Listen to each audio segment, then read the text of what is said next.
Inspirados no marxismo cultural, vários militantes da esquerda brasileira iniciaram a estruturação de uma organização que se infiltrou nas faculdades brasileiras, bem como no meio artístico e cultural e principalmente nas edições de jornais, setores estes com grande poder de influência sobre a formação da opinião popular. Durante as manifestações, vários militantes comunistas, usando armas de fogo, eram infiltrados no movimento estudantil e disparavam contra os manifestantes, na intenção de colocar a opinião pública contra o regime militar.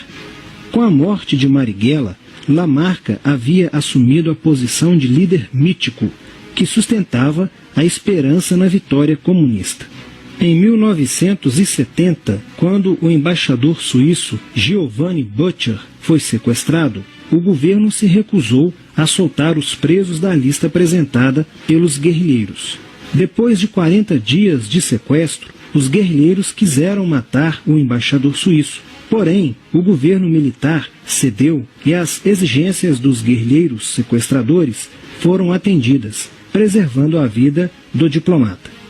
Na cidade de São Paulo, o cerco sobre a vanguarda popular revolucionária, liderada por Carlos Lamarca, estava se fechando. Isso fez com que Lamarca fugisse para o Vale da Ribeira e montasse um campo de treinamento para a guerrilha. Na tentativa de descobrir este campo, tropas da Polícia Militar do estado de São Paulo foram deslocadas para a região. No dia 8 de maio de 1970, um pelotão comandado pelo tenente da Polícia Militar, Alberto Mendes Júnior, foi emboscado e rendido por guerrilheiros da VPR. O tenente Mendes foi feito refém e obrigado a seguir com os guerrilheiros na direção de Sete Barras.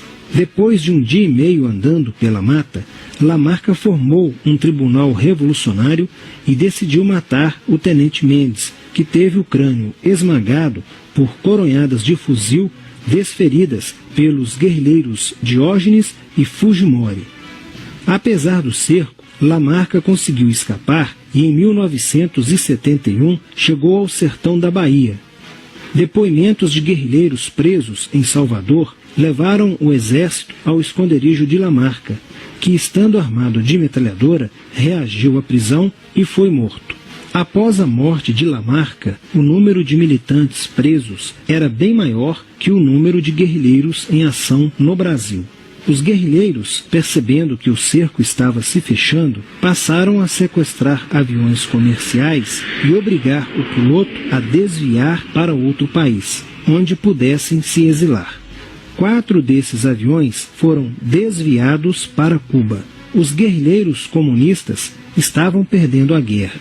Os militantes que abandonavam as armas eram acusados de traição nos tribunais vermelhos e executados pelos próprios companheiros, em atos de justiçamento.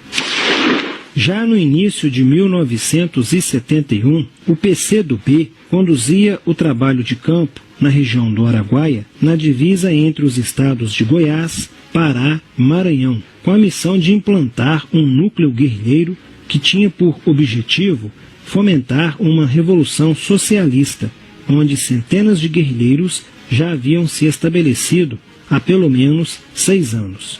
No início de abril de 1972, o presidente Médici enviou à região do Araguaia equipes especializadas em inteligência que, da busca do conhecimento sobre a atividade clandestina, logo efetuaram as primeiras prisões, entre elas a de José Genuíno, primeiro guerrilheiro preso no Araguaia.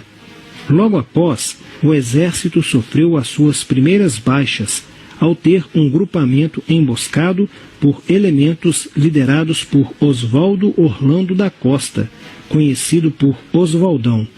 Isso fez com que o exército passasse a empregar tropas convencionais que cercaram toda a região do Araguaia.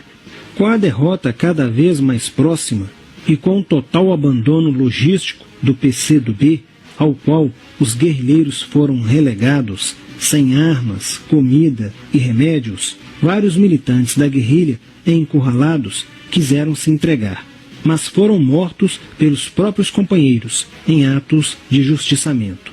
Após a morte de Oswaldão e o desmantelamento do comando militar da guerrilha, o cerco do exército se fechou sobre os rebeldes e vários guerrilheiros foram presos. Assim terminava o sonho da esquerda brasileira de transformar o Brasil em uma ditadura comunista. Mas a esquerda brasileira não desistiria de conquistar o poder e retornaria mais tarde com uma tática mais eficiente que a luta armada: o marxismo cultural.